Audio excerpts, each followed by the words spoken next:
Secret relationship. Diane and Bobby are dating. Diane's dad does not know that they are dating.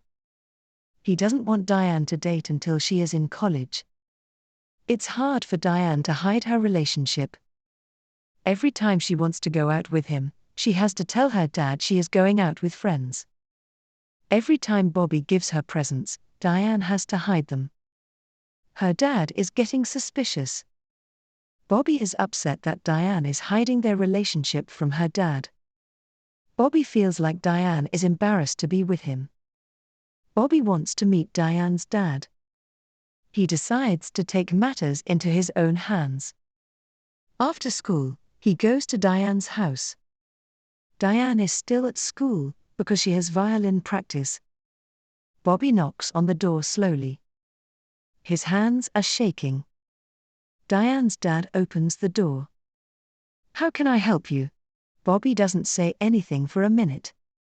"Are you going to talk or what?" Diane's dad angrily asks. "Sir, I am dating your daughter," Bobby says. Diane's dad frowns. "Break up with her immediately. She's too young to be dating." Bobby is sad. He tells Diane that they have to keep lying about their relationship to her dad. "I know," Diane says. A new look. Laura always had really long hair. It went all the way down to her back.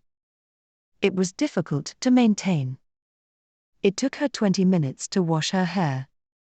It was also hard for her to exercise since her hair was always flying around everywhere. Laura decided to cut her hair all the way to her ear. She wanted very short hair. She also wanted to donate her hair to cancer patients. Laura always felt strongly about cancer. Her mom died from breast cancer.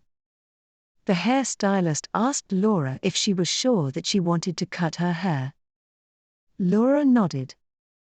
When the hairstylist was finished, Laura looked down to the floor. There was so much hair. Laura couldn't wait to go to school and show off her new look. When Laura met up with her friends, they looked shocked. "What do you think?" she asked. Her friends were silent. "It looks good," one of them said. He was lying. During lunchtime, Laura overheard one of the mean girls say that no guy would ever want to date her because of her manly haircut. Laura was hurt, but she didn't care, because she knew that she cut her hair for a good cause. Too cute. Mia was 4 feet and 11 inches tall, with big cheeks and a high-pitched voice. Even though she was 22 years old, a lot of people thought she was still in high school. People still always called her cute. It was a nice thing to hear, but it came with downsides, too. A lot of times, Mia wasn't taken seriously. She just graduated from university and was doing a lot of interviews for jobs in the engineering field. When Mia introduced herself in an interview, the interviewer laughed. "Little girl, you know you have to be at least 18 to apply here, right?" the interviewer asked. "I know, I am 22 years old," Mia said. The interviewer apologized and continued to ask her questions about her work experience and interest in the job. Mia thought the interview went pretty well. After a week, Mia didn't hear from the interviewer. She decided to call. She asked if she got hired. The interviewer said she was not. Mia asked why. The interviewer said it was because her co-workers wouldn't take her seriously. He also said that the company needed to have employees who looked mature. Mia was upset that her appearance was such a big disadvantage to her. A stolen bike. Beatrice rode her bike everywhere. Most of her classmates drove around the neighborhood. Beatrice's family couldn't afford to get her a car, so she decided to take her driving test later. She doesn't mind too much. Biking was fun and it was good exercise. On her way home from school, Beatrice stopped by the supermarket.